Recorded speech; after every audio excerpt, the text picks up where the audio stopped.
hendaknya kita masih bertemu matahari. Kepada rumpun dilalang, kepada bintang gemintang, kita dapat mencoba meminjam catatannya. Sampai kapan kegerangan waktu yang masih tersisa. Semuanya menggeleng, semuanya terdiam, semuanya menjawab tak mengerti. Yang terbaik hanyalah segeralah bersujud, mumpung kita masih diberi waktu. Bismillahirrahmanirrahim. Assalamualaikum warahmatullahi wabarakatuh. This is 105.8 Light FM Jakarta. Dan selamat malam Batu Dance. Kembali lagi kita bersama-sama di Kamis malam ini sampai dengan 1,5 jam ke depan. Kita berada di program Berproses Menuju Kesejatian Diri bersama dengan Siwo Agus Hidayat. Dan untuk itu Anda silakan bisa menggunakan line telepon ataupun SMS kami jika ingin sharing di 081-880-1058 atau bisa menggunakan telepon kami di 398-35906. Kita akan menyapa dulu Siwo yang sudah menunggu di sana. Assalamualaikum, Wo. Waalaikumsalam warahmatullahi wabarakatuh. Alhamdulillah ketemu lagi. Bung Mike. Yes. Hadir, Wo. Marun. Hadir. Feedbacknya cukup besar. Feedbacknya cukup besar ya, Wo ya? Ya, ke saya. Oke, sembari feedbacknya dibetulkan di sini, Wo. Kita bisa mulai running. Yuk. Ya, Yuk. sambil jalan, Wo. Di sini teman-teman teknisi masih akan terus membetulkan ya, Wo ya. Yuk, Kita yuk. akan terima telepon pertama, ya, Wo. Oke. Iya. Halo, assalamualaikum. Assalamualaikum Waalaikumsalam warahmatullahi wabarakatuh. Dengan siapa? Waalaikumsalam. wabarakatuh. Baik, Waalaikumsalam dengan siapa di mana, warahmatullahi Bapak? Mas Khairul. Khairul. Mas Hairul. Silakan Mas Hairul. Assalamualaikum Pak Jiwo. Waalaikumsalam warahmatullahi. Semoga Pak Jiwo dan Kebiar selalu dalam keadaan sehat walafiat, amin Rabbul Alamin. Saya ingin sharing sesuatu yang dikasih tentang makna atau indikator atau efek dari pemahaman tauhid itu, seberapa kebenarannya. Saya sering berpikir berimplikasi di dalam kehidupan. Yang saya maksudkan itu pasti begini. Ketika Nabi Musa itu memiliki tauhid yang benar, dia mampu menggetarkan kezaliman atau kekuasaan Firaun. Demikian pula ketika Nabi Ibrahim itu memiliki tauhid yang benar, maka dia bisa menggetarkan kerajaan Namrud. Ketika Nabi Muhammad itu memiliki pemahaman tauhid yang benar, maka dia mampu juga memperanakan kekuasaan kaum Quraisy.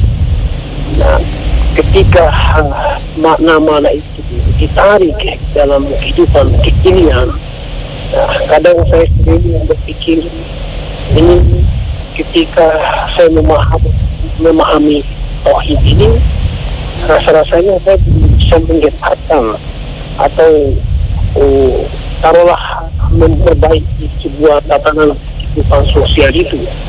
Nah, apakah pemikiran pemahaman saya ini bisa dibenarkan atau ada sesuatu yang keliru gitu? Nah, itu yang saya kirimkan, mohon pencerahannya ini. Baik, Mas Hairul. Siwo, Sudah jelas? cukup ditangkap, Po? Sepanjang yang saya mampu. Baik. Oke, baik Mas Hairul. Assalamualaikum warahmatullahi wabarakatuh. Waalaikumsalam warahmatullahi wabarakatuh. Cukup panjang pernyataan dari Mas Hairul tadi, Wo. Sudah dapat ya, Wo ya? Mudah-mudahan. Insyaallah. Baik, sih, Wo. Monggo silakan.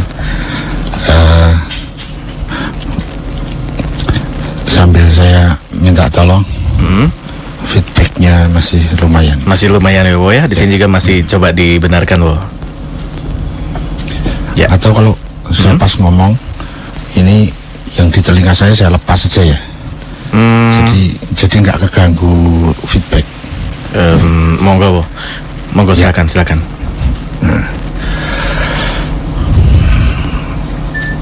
Kepada teman-teman semuanya, para Light Audience beserta seluruh staf dan keluarga besar Light FM, Assalamualaikum warahmatullahi wabarakatuh. Waalaikumsalam warahmatullahi wabarakatuh. Bismillahirrahmanirrahim. Walhamdulillahirrabbilalamin. Wassallallahu ala rasulil karim wa ali tahirin. Wala hawla wala quwata illa billahil aliyil azim. Kita ketemu lagi, kita sharing kembali. Sebagaimana biasa, posisikan saya sebagai teman sharing, bukan apa-apa selain itu, bukan narasumber, apalagi rujukan. Saya sekedar teman sharing Anda, berdiri sama rendah, duduk sama tinggi. Dan seperti biasa, mukadimah ini perlu saya mengulang lagi dan diulang lagi, bahwa apa yang saya sampaikan pure, hanya kebenaran yang baru menurut saya, belum menurut kebenaran yang sesungguhnya. Belum ada jaminan pasti benarnya, belum kebenaran yang menurut hadis, belum kebenaran yang menurut ayat, belum kebenaran yang apalagi menurut Quran, menurut Rasul, apalagi menurut Allah. Belum, baru kebenaran sepanjang yang mampu saya tangkap dalam pembelajaran, proses, dan pengalaman hidup saya. Maka sangat logis kalau ditolak, meskipun bisa jadi kalau bisa ditangkap kebenarannya bisa diterima. Karena yang saya sampaikan masih dalam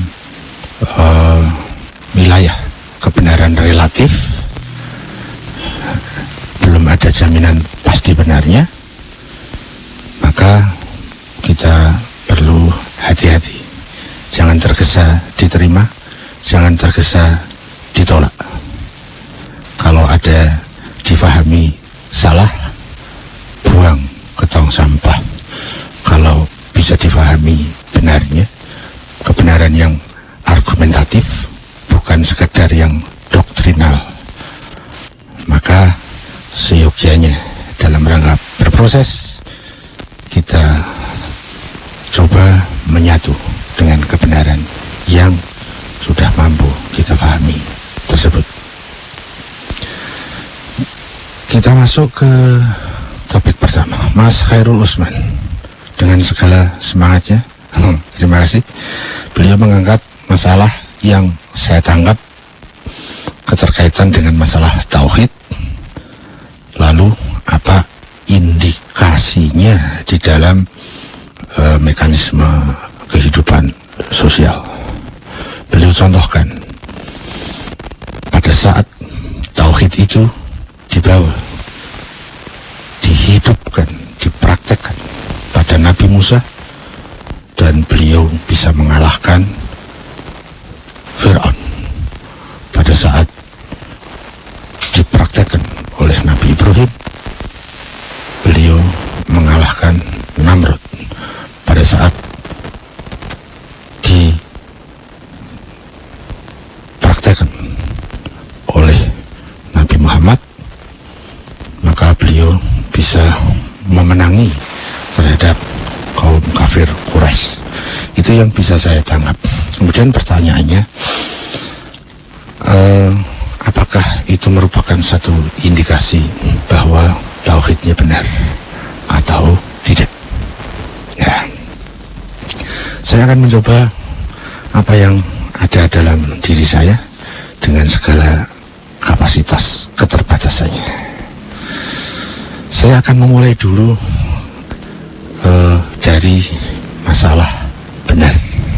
Baru nanti kita ke tauhid dan kita hubungkan kepada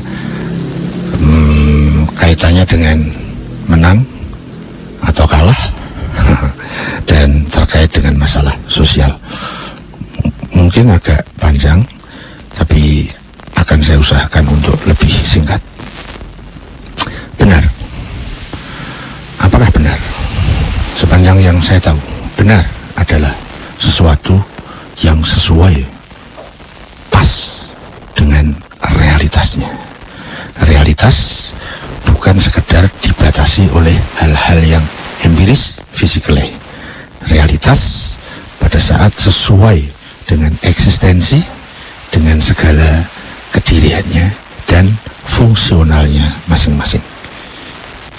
Kebenaran adalah sesuatu yang sesuai dengan realitasnya. Kemudian kedua, apakah indikasi sesuatu itu disebut benar? Ya, ada kebenaran teoritis, ada kebenaran praktis. Kebenaran teoritis pada saat sesuatu realitas terjadi sesuai dengan kaidah-kaidah teoritis. Setahu saya, validatornya adalah akliyah dan nakliyah, argumentasi rasional dan argumentasi yang dirujukkan kepada wahyu. Kebenaran teoritis. Kebenaran praktis adalah pada saat kebenaran teoritis itu diterapkan dalam aplikasi praktek praktis sesuai dengan syarat situasi dan kondisinya. Memahami kebenaran teoritis itu jauh lebih mudah dibandingkan menerapkan dalam praktek kehidupan. Kenapa? Karena kalau kebenaran teoritis itu cukup pada saat ditopang dengan argumentasi dan hujah yang relevan, sementara untuk kebenaran teoritis dipraktekkan, maka di sana ada situasi dan kondisi yang harus proporsional terhadap kebenaran teoritis tadi. Kebenaran teoritis pada saat akan dipraktekkan tetapi belum sampai pada situasi dan kondisinya, maka kebenaran teoritis prakteknya menjadi salah. Penerapan yang benar harus memenuhi kebenaran teoritis dan situasi dan kondisi yang relevan. Agak global saja. Kemudian yang ketiga, indikasi sesuatu itu benar tidak bisa diukur oleh menang atau kalah dalam sudut pandang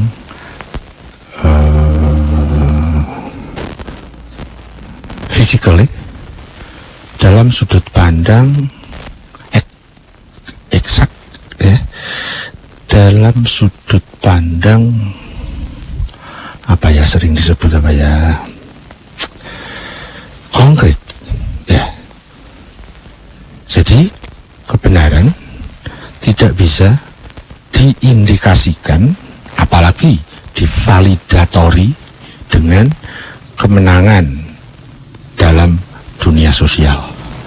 Tidak bisa dialat ukuri oleh kemenangan pada sudut pandang material, physically, empiris. Ya, kebenaran tetap kebenaran meskipun di dunia empiris dia kalah dalam persaingan. Namun kebenaran tetap kebenaran. Kesalahan juga tetap kesalahan meskipun dalam dunia empiris dia menang. Meskipun nanti beda, kalau dalam wilayah spiritual kebenaran selalu menang. dan kebatilan selalu kalah. Tapi itu di dunia, di wilayah spiritual. Sementara di wilayah-wilayah empiris, bisa jadi kebenaran yang menang, bisa jadi kebenaran yang kalah. Maksud saya, kebenaran sesuatu tidak bisa diindikasi, apalagi divalidatori, di alat ukuri dengan menang dan kalah. Pada saat menang dan kalah itu diambil, dipandang dari perspektif empiris. Ya, karena nanti ada hukum yang berbeda antara hukum di wilayah empiris dan hukum di wilayah spiritual. Itu ketiga. Kemudian yang keempat,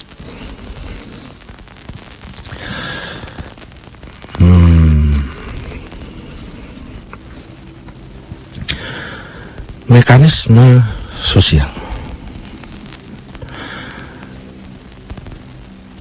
Menang atau kalah dalam mekanisme sosial. Misalnya, dalam persaingan, pertentangan, pergumulan fisik, dalam hukum fisik, yang fisiknya lemah, dia akan dikalahkan yang fisiknya kuat. Orang yang jujur tapi fisiknya lemah, pada saat dia bertinju, dia akan dikalahkan oleh petinju arogan yang buruk karena fisiknya lebih kuat. Ya, menang kalahnya pertandingan tinju, karena ini adalah pertandingan fisik, itu tidak bisa di alat ukuri bahwa yang jujur maka dia pasti menang terhadap yang culas. Hukum fisik memang seperti itu. Yang kalah menekan, yang kuat menekan yang lemah. Ya, benda yang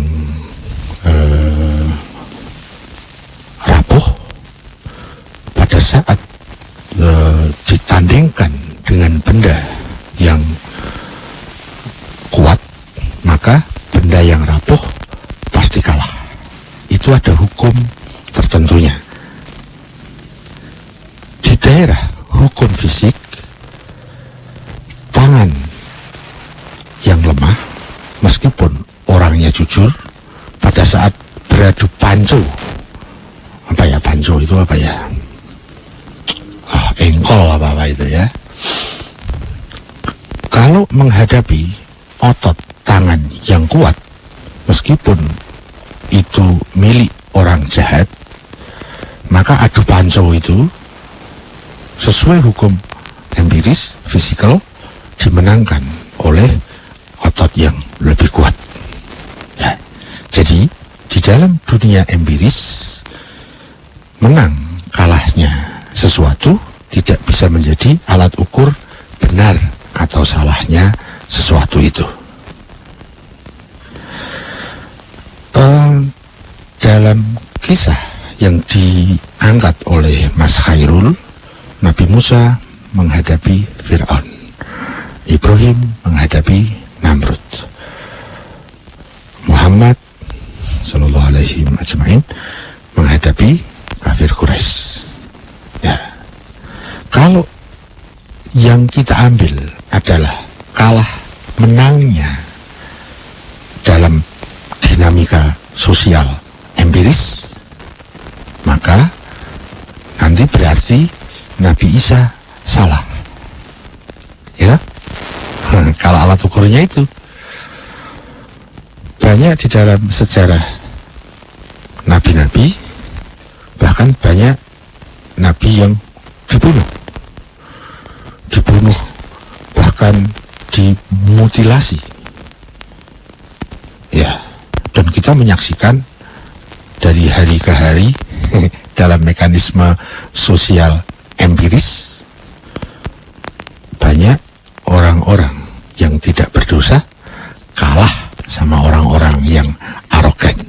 Tapi bukan itu alat ukur benar dan salahnya sesuatu. Itu di dunia empiris. Namun ada hukum lain di dunia spiritual.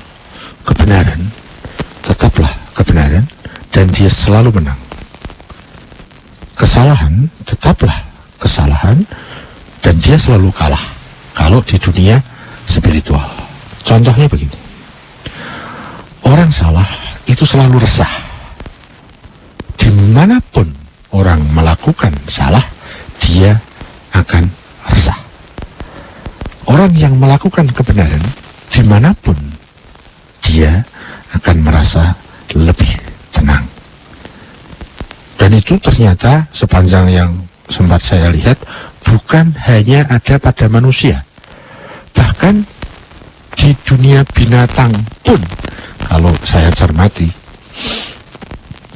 kucing ya, pada saat dia itu mencuri ikan asin, itu gelagatnya galau. Begitu ada orang lewat, dia kaget, lari. Kenapa? Karena dia mencuri. Beda pada saat dia diberi ikan asin, karena dia punya sesuatu, merasakan bahwa ini bukan mencuri, ini diberi dan sudah menjadi haknya. Dia makan dengan sangat tenang, meskipun orang berlalu lalang di situ. Itu kucing. Manusia, pada saat kita berbuat benar, hati kita tentram, hati kita tenang. Namun pada saat kita berbuat salah, ada sesuatu yang mengcounter. Bahkan dalam diri kita ada yang berteriak di dalam sana, Bung, Anda salah, Bung. Peperangan diri itu yang membuat menjadi tidak tenang. Jiwanya split, jiwanya pecah, jiwanya tidak satu. Beda pada saat kita melakukan kebenaran. Ya, saya hidup dengan perempuan. Maaf ya, jangan difahami sebelum saya titik riskan ini. Saya hidup serumah dengan perempuan berminggu-minggu, berbulan-bulan, bertahun-tahun. Saya tenang, perempuan itu juga tenang, masyarakat juga tenang, Pak RT juga tenang. Masalahnya saya sebelum berduaan, bahkan serumah dengan perempuan itu, sudah saya dahului dengan nikah. Tenang hidup saya, tenang hidup sang perempuan itu yang istri saya. Sekarang bayangkan, kalau seseorang, saya, bisa juga Anda, hidup, berkumpul, serumah, yang tidak dilalui dengan nikah. Istilahnya kumpul kebo, 7-Eleven, pergaulan bebas. Jangankan kok bertahun-tahun, hidup serumah, ya sebulan itu tetangga itu pasti sudah kasak kusuk. Nah, sampai kepada Pak RT mulai diurus sama Pak RT. Orang yang melakukannya resah, masyarakat lingkungannya resah. Ya, substansi ketenangan, kedamaian, kemenangan dalam makna, dalam sudut pandang spiritual, itu kuncinya ada pada kebenaran. Seorang murid yang dia selalu disiplin melaksanakan tugasnya, dia belajar karena memang tugasnya belajar, maka kapanpun ada soal, ada ujian dari Pak Guru, dia tenang. Berbeda dengan murid yang salah, malas belajar, tidak melaksanakan tugasnya. Ya, dia galau, apalagi pas ada ulangan mendadak. Begitulah seterusnya. Seorang murid yang dia menggarap soal di kelas, dia menggarap dengan cara yang benar, tidak menyontek, dia tenang. Lihatlah orang yang menyontek, pasti galau. Dalam dunia spiritual, benar selalu menang, salah selalu kalah. Namun dalam dunia empiris, orang yang nyontek bisa saja ranking 1 dalam bentuk nilai empiris. Tapi nilai spiritual tidak pernah bisa ditipu. Ya. Jadi menang dan kalah dalam perspektif empiris tidak bisa dijadikan validator. Apalagi validator, indikator saja tidak bisa. Gitu kira-kira. Nabi Yusuf pernah dipenjara, bukan berarti salah, meskipun dia kalah.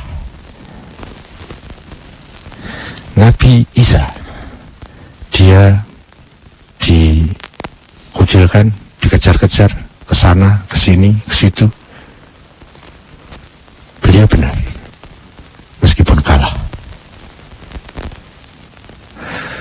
Saya tambah sedikit, kalau dalam bentuk akumulasi dan ending setiap peradaban, endingnya selalu yang menang adalah yang benar. Tapi itu endingnya. Ya, dalam bahasa budaya film-film pendidikan, selalu yang namanya jagoan menangnya belakangan. Selalu. Di sana ada proses-proses, di sana ada persaingan-persaingan, lakon, jagoannya, menangnya pasti di endingnya.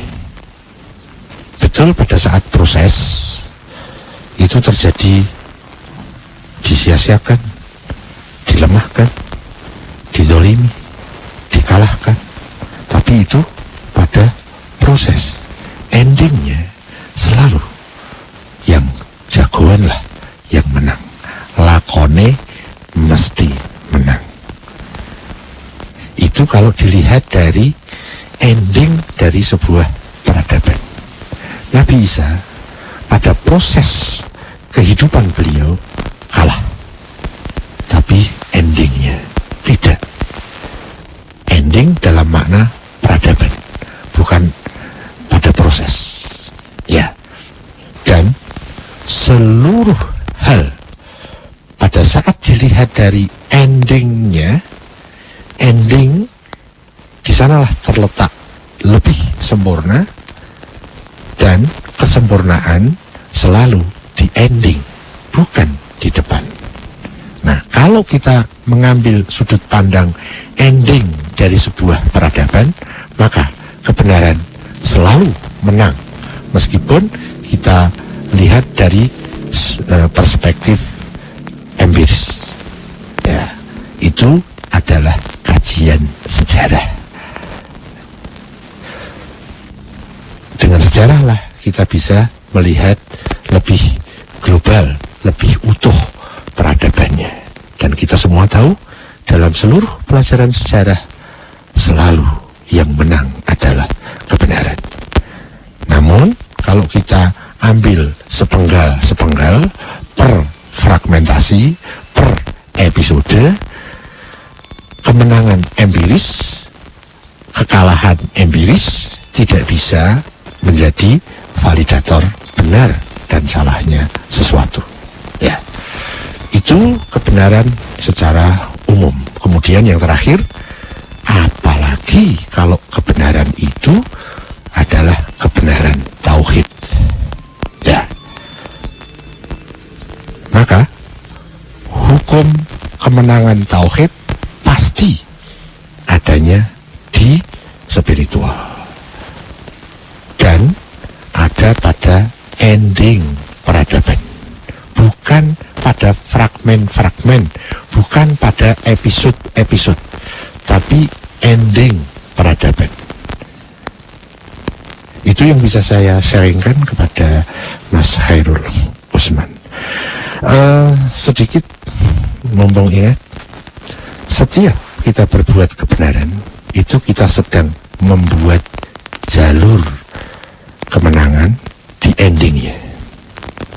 Jadi hati-hati kalau kita berbuat salah, karena kita sedang merentang jalan hidup, endingnya pasti kalah. Itu di dunia empiris. Kalau di dunia spiritual, begitu kita berbuat salah, kita sudah kalah. Di sana ada tersimpan keresahan, kesusahan, khawatir, galau, penyakit hati. Hati yang sangat rapuh, kena dikit susah, kena masalah dikit susah, tidak tercapai target susah, dan seterusnya. Dan itu tidak ada bagi orang yang bertauhid. Orang yang bertauhid dengan teoritis dan praktis, seluruh kehidupan adalah keindahan, seluruh problem adalah pendidikan, dan akan mempunyai sesuatu kekuatan yang luar biasa. Dia dihina, dia bisa tersenyum. Dia difitnah, dia masih bisa tersenyum. Dia disakiti, dia bisa memaafkan. Sehingga seluruhnya menjadi baik pada dirinya. Manakala seseorang pada posisi benar, tujuannya benar, niatnya benar, caranya benar, seluruh yang terjadi padanya adalah baik. Bahkan kalau bagi orang lain menjadi musibah, bagi dia menjadi rahmat. Cukup, saya kembali ke Mas Mike. Baik Bu, kita akan lanjut ke telepon berikutnya. Baik, silakan di 398-35906 Anda bisa gunakan line telepon kami. Kita terima telepon berikutnya ya Bu ya. Yuk, assalamualaikum. Waalaikumsalam. Iya, dengan siapa di mana Mas? Ridwan. Dengan Mas siapa? Ridwan. Mas Ridwan di? Garang. Silakan Mas Ridwan. Assalamualaikum Pak. Waalaikumsalam warahmatullahi. Apakah bisa seseorang itu berpaham dinamisme dan monoteisme Pak? Bisakah? Seseorang itu mempunyai dua paham, itu dinamisme dan monoteisme. Dan monoteisme apa? Monoteisme Pak. Ya, yang sebelumnya Dinamisme.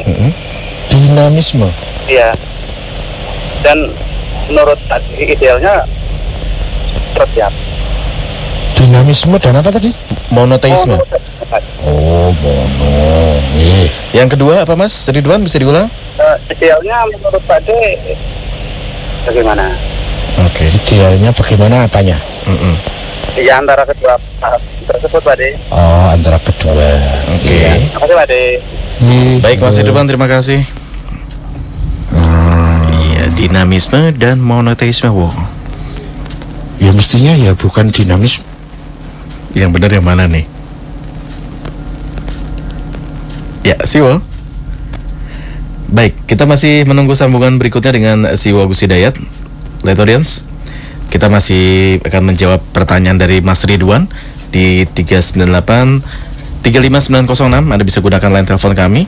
Kita masih menunggu sambungan kembali dengan Siwo Gus Hidayat di sana. Dan untuk SMS silakan di 081-880-1058. Masih menyambung? Ya, sekali lagi di 081-880-1058. Dan untuk telepon di 398-35906. Jangan lupa untuk cantumkan nama, usia, dan lokasi Anda. Lewat Twitter, silakan. Twitter juga boleh di LITFM 1058. Dan lewat Facebook Anda cukup ke fanpage-nya Light FM ya, Light FM 1058. Sudah standby Pak Is? Sudah, kita masih. Yes. sudah tersambung kembali ya. Siwo, halo. Masih dalam sambungan? Masih dalam sambungan. Silakan di 0818801058 atau telepon di 398-359-906. Kita masih akan terus melakukan sambungan dengan Siwo Agus Hidayat di sana. Oke, sudah masuk kembali. Ya, Siwo. Iya, Wo. Halo, Siwo. Kita masih mendengar Siwo di sana, masih bisa, Wo? Halo. Iya, Wo. Sudah, Wo, masuk, Wo? Oh, siap. saya? Masuk, Wo, silakan. Disambung pertanyaan dari Mas Ridwan tadi. Mas Ridwan. Monggo. Ya. Ada dua hal yang saya tangkap. Bisakah seseorang itu mempunyai sekaligus dua paham, dinamisme dan monotisme? Saya boleh boleh begini. Kalau yang dibandingkan itu dengan monotisme, ya bukan dinamisme Mas, tapi politisme. Yang satu berpaham Tuhan banyak, yang satu berpaham Tuhan tunggal. Politisme itu sering dikaitkan dengan bertuhan banyak. Dalam istilah Islam disebut syirik. Dia bertuhan tapi Tuhannya lebih dari satu. Dan monotisme dalam bahasa tauhid, bahasa teknis disebut tauhid, ya. Atau kalau menggunakan kaidah bangsa Indonesia namanya ketuhanan yang Maha Esa, itu monotisme. Bisakah dua paham itu ada dalam diri seseorang? Ya tidak bisa Mas, itu kontradiktif kok. Itu pertentangan, bukan sekedar perbedaan, tapi pertentangan. Kalau perbedaan itu basicnya itu saling melengkapi. Kalau pertentangan itu basicnya saling meniadakan. Jadi beda antara perbedaan dan pertentangan. Kontradiktif itu pertentangan. Ya, dalam bahasa Arab disebut tanakut. Ya. Dua hal yang kontradiktif itu tidak pernah bisa terjadi pada seseorang pada waktu yang sama. Tidak bisa. Jadi kalau seseorang itu dia menganut politisme, tidak mungkin dia monotisme.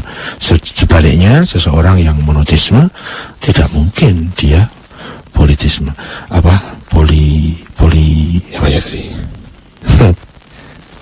Ginilah, kalau dengan bahasa teknis begini, orang yang bertauhid tidak mungkin syirik, dan orang yang syirik tidak mungkin bertauhid. Ya. Jadi tidak mungkin. Bisakah dua paham itu ada dalam diri seseorang? Jawaban saya tidak bisa. Kemudian yang kedua, idealnya bagaimana tentang keduanya? Ya jelas, idealnya ya ketuhanan yang Maha Esa, tauhid, monotisme. Ya itu yang ideal. Bukan saja ideal, ya itu yang benar. Kalau Tuhan banyak pasti tidak benar. Ya, kalau Tuhan yang benar itu pasti satu, dan satu yang bukan kesatuan. Ya, satu dalam makna monotisme, satu dalam makna tauhid, satu dalam makna ketuhanan yang Maha Esa, itu satu yang tunggal, esa, bukan ika.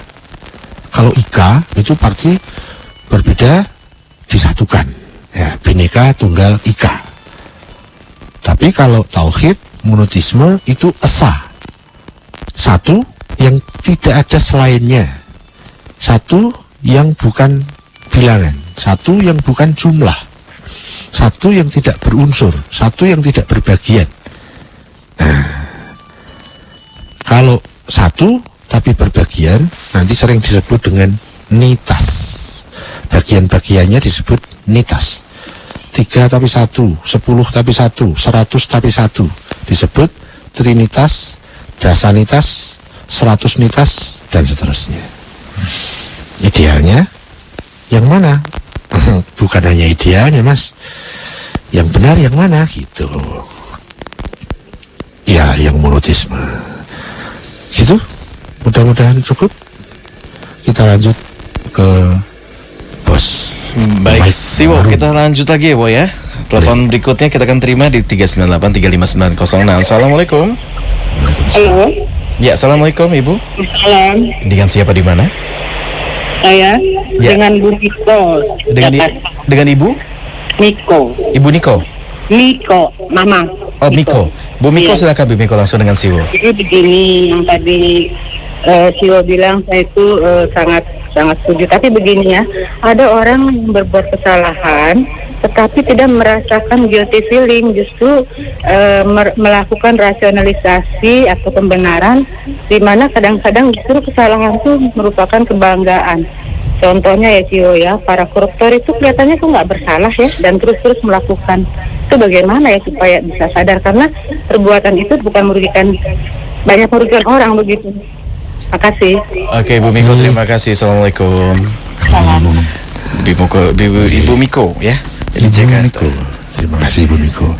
Ada loh orang yang berbuat salah, kemudian membuat pembenaran-pembenaran, bahkan kemudian dia bisa menjadi bangga dengan cara rasionalisasi dan sebagainya. Ya, itu kan tampak luar ya Bu ya. Yang tahu persis bahwa saya ini benar atau tidak benar, itu ya dirinya sendiri. Betul, orang lain bisa tahu, tapi syaratnya orang lain itu harus mempunyai mata hati yang sangat tajam. Bukan hanya mata hati yang melek, tapi mata hati yang mempunyai ketajaman.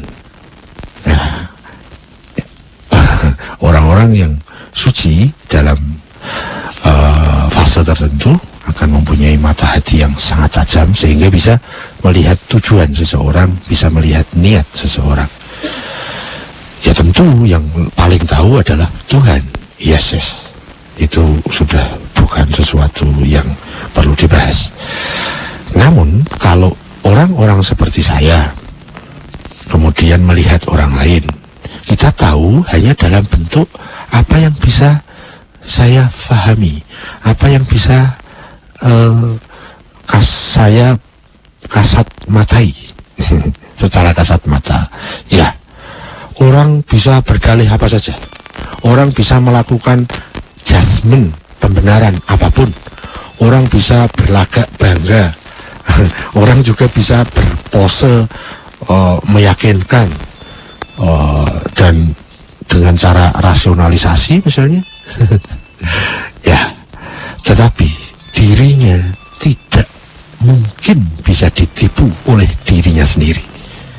Ya, semakin dia menutupi kesalahan dan dia sendiri tahu itu, dia tahu salah, ditambah lagi dia dengan membuka kebohongan-kebohongan untuk menutupi kesalahan itu, apalagi ditambah pakai cara-cara rasionalisasi untuk menipu orang lain dengan cara-cara rasional, apalagi kalau nanti ditambah dengan hal-hal yang sifatnya suci, dia bersumpah demi Allah lah, dia bersumpah demi Tuhan, atau dia kemudian menggunakan stempel ayat-ayat tertentu, hadis-hadis tertentu.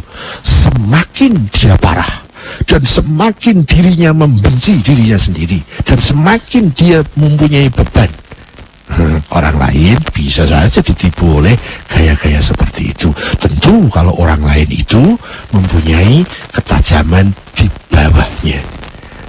Tapi kalau orang lain itu punya ketajaman rasionalisme yang sejajar dengan dia, dia hanya tersenyum. Dia ini loh, kok yo sudah ngerti dirinya salah, kok masih menambah kesalahan yang lain. Apalagi dia kemudian berpose menampilkan diri di masyarakat dengan kebanggaan. Orang yang tahu tentang nilai kebanggaan dan dia punya mata yang tajam, dia justru kasihan melihat dia. Dan orang yang melakukan itu, yang pasti dirinya tahu bahwa dirinya sedang menipu dirinya sendiri, dia akan semakin susah hidupnya, semakin galau hidupnya. Meskipun hartanya semakin banyak, tetapi hatinya semakin runtuh. Meskipun dia semakin populer, tetapi jiwanya semakin runtuh. Dan dia tahu persis itu. Kalau itu yang melakukan kita juga tahu persis itu, bahwa kita sedang menipu diri dan menipu orang lain yang bisa ditipu. Tapi tidak sedikit loh orang yang tidak bisa ditipu itu. Orang-orang yang pribadinya suci, orang-orang pikirnya tertib, itu tidak mudah ditipu hanya dengan sekedar judgement, pembenaran-pembenaran, rasionalisasi. Tidak. Hanya orang yang kapasitasnya di bawahnya lah yang bisa ditipu oleh tipuannya. Itu, Bu Niko. Hukum spiritual pasti. Dia berbuat salah, menutupi kesalahannya, bergaya benar, kemudian dia merasionalisasi masyarakat awam dengan pembenaran-pembenarannya. Hukum spiritual tidak bisa diganggu gugat. Semakin dia salah, semakin dia resah. Ya, tampak luar saja. Ya, tampak kasat mata saja. Itu pun di depan mata-mata yang wawasan keilmuan dan wawasan spiritualnya ada di bawah dia. Orang yang sejajar saja dengan dia akan kasihan melihatnya, apalagi orang di atasnya. Ya, tidak bisa ditipu hanya sekedar pembenaran, rasionalisasi dan pose-pose gaya yang dia bikin. Dan yang lebih mengerikan kalau dia sudah menggunakan topeng kebenaran. Dia menggunakan topeng kaidah kebenaran.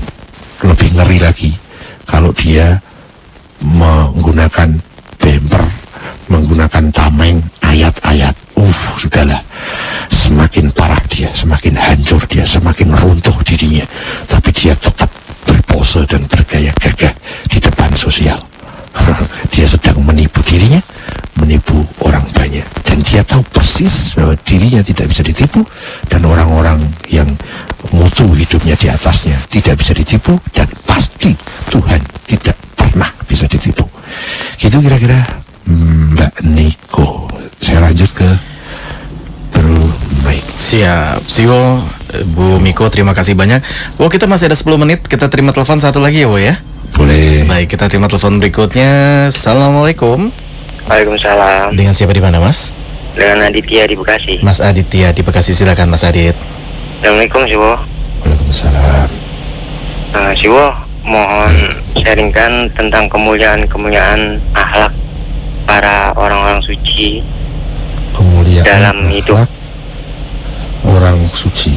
Maksudnya kemuliaan apa ya? Kemuliaan contoh-contoh yang mereka lakukan, mau. Contoh bisa dikasih contoh satu, nanti saya kembangkan. Contoh seperti misalkan dia di saat marah tapi lemah lembut. Di saat marah dia Malah berbuat lemah lembut. Oh, di saat marah dia lemah lembut. Iya, mau sharingkan ya, Wo? Boleh. Oke, Mas Mau Adit. saya ya. Iya. Oke, cukup ya Mas ya? Iya, Oke. waalaikumsalam. Waalaikumsalam warahmatullahi wabarakatuh. Mas Aditya di Bekasi, silakan Bu. Ya, saya lanjut. Silakan monggo.